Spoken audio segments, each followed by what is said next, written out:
मालूम भाइयों। अभी मैं सो के उठा तो देखा स्टूडियो वाले का फोन आ चुका था, तो मैं बिना मुंह धुले निकल पड़ा और मेरे पीछे दतून का कीड़ा फोन का कीड़ा कब बन गया पता ही नहीं चला। मैं अभी ऑफिस में था और इसे बंद करके मैं निकलता हूँ एक शादी के लिए। सबसे बड़ी बात यह है कि मैं वहाँ बिन बुलाए जा रहा हूँ।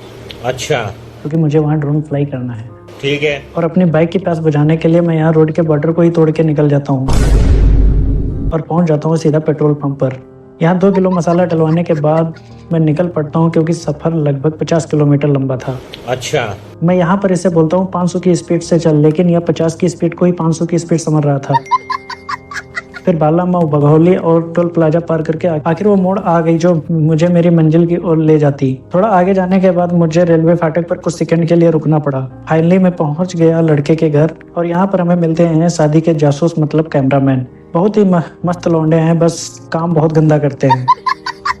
फिलहाल मैं मजाक कर रहा हूँ, लेकिन ये सच में काम बहुत गंदा करते हैं। ऐसा मत करो मेरी जान। उसके बाद यहाँ का एक शॉट लेना था। उसके बाद मैंने ड्रोन को रेडी किया और छोड़ दिया ऊपर नजर रखने के लिए। यहाँ पर दूल्हा बाबू खुद को ऐसे देख रहा है जैसे यूपीएससी का प्रॉपर रिजल्ट चेक कर रहा है। दूल्हा यहाँ सोच रहा है कि इससे पहले कभी कैमरे के सामने नहीं आया, क्यों ना आज रॉयल एनफील्ड का आईडी कर लिया जाए। और यहाँ माताजी कुएं में कूदने जा रही हैं। ऐसा मत करो। उसके बाद यहाँ भीड़ ऐसे आ गई जैसे वो कुएं में सच में कूद गई हैं। इतनी भीड़ तो कुंभ में भी नहीं आई थी। यहाँ पर कुछ लोगों का डांस स्टेप हर गाने पर सेम ही था। लड़का यहाँ टीन के डिब्बे में बैठकर चल देता है अपनी बीवी को लेने। यहाँ एक चाचा इतना अच्छा डांस करते हैं कि डांस करते करते लड़के की गाड़ी के आगे चले जाते हैं। लोग यहाँ दूल्हे को ऐसे देख रहे हैं जैसे वर्ल्ड कप जीत के आया है। लड़के की एंट्री ऐसे होती है जैसे पुष्पा 3 शूटिंग पर OLX किराए पर लेके आया है। यहाँ औरतें अपने पति को अपना डांस दिखाकर खुद को माधुरी दीक्षित बता रही थी। यहाँ खाने के लिए लोगों ने इतनी भीड़ लगा रखी थी जैसे 5 किलो राशन बाद में फ्री में मिलेगा। कैमरामैन एक बाइट में 3 किलो खाना खा रहा था और लड़के सोच रहे थे कि गुलाब जामुन की जगह एक मेन कोर्स मिल जाता तो कितना ही मजा आ जाता। भूख इतनी लगी थी कि मन कर रहा था पनीर के साथ ही रिश्ता कर लूं। यहाँ हम जयमाला होने का इंतजार कर रहे थे। बड़ी देर के बाद जयमाला के लिए दुल्हन आई।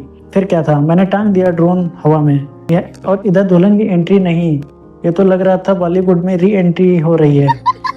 और दूल्हा ऐसे देख रहा था जैसे वाईफाई का सिग्नल मिल गया है। कैमरामैन पोज तो ऐसे दिलवा रहा था जैसे मूवी का थंबनेल तैयार करेगा।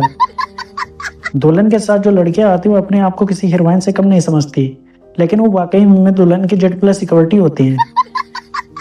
कैमरामैन ऐसे एंगल रहता जैसे नेटफ्लिक्स की वेब सीरीज शूट करनी है। दूल्हा मन में सोच रहा था जल्दी से जयमाला करवा ले वरना WWF का फाइनल हो सकता है।